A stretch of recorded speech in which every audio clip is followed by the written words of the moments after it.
In a heartfelt episode of their popular podcast Time, SB19 members Pablo and Ken opened up about their thoughts regarding their fellow group member, Josh.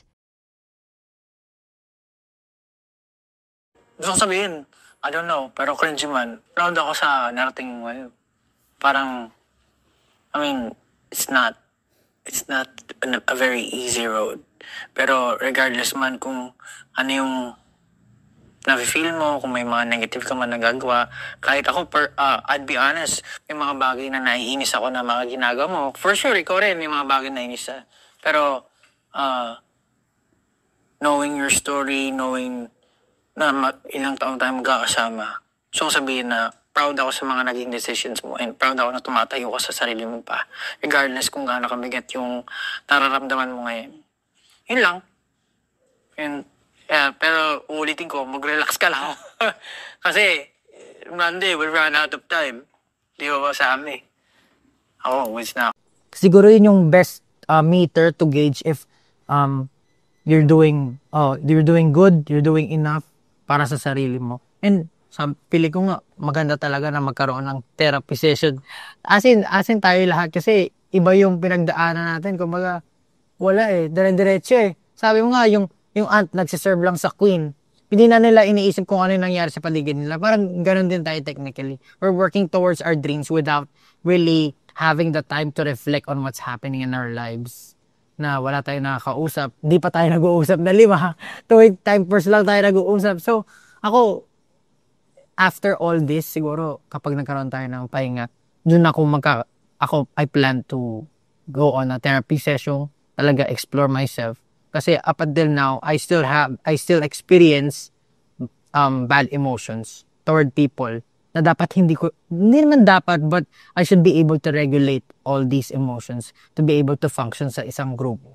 Kasi pag puro bigay or puro, in a democratic way na kung ano lang yung gusto nila, ano yung gusto mo? Paano yung gusto mo? Kapag yung gusto mo naman lagi natatapakan, hindi rin siya okay.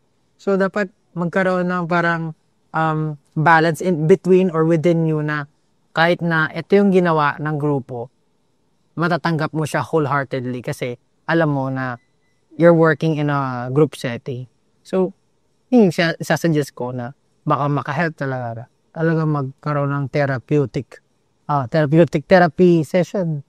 Gusto ko rin naman, kino-consider ko rin kasi marami rin ako pero wala tayong time. Struggle. So, parang gano'n wala kang time. You have to give time, di ba? Parang, yun nga, sa dami ng kailangan gawin, may time ko pa para sa drama. Wala na nga di ba? Parang gano'n feeling ko naman hindi siya problema It's about how you, kumbaga, use it in a good way. As long as parang hindi magbibigay ng problema para sa sarili mo. But it's giving like, yung nakaka-apekto sa mental health mo. Hindi na siya maganda. Napupush mo na yung kasarili mo to the limit na parang hindi na pala kinakaya ng katawan mo, hindi na kinakaya ng... Or hindi mo na na-enjoy yung process. Na-enjoy yung process, ganun. Dapat ma-enjoy mo pa rin yung process, kumbaga. Tapos yung satisfaction na nakuha mo as a result nun. Pero pag, yun nga, pag hindi na siya maganda, you need to, look back. And, tingnan mo yung loob mo kung okay pa ba ako sa ginagawa ko.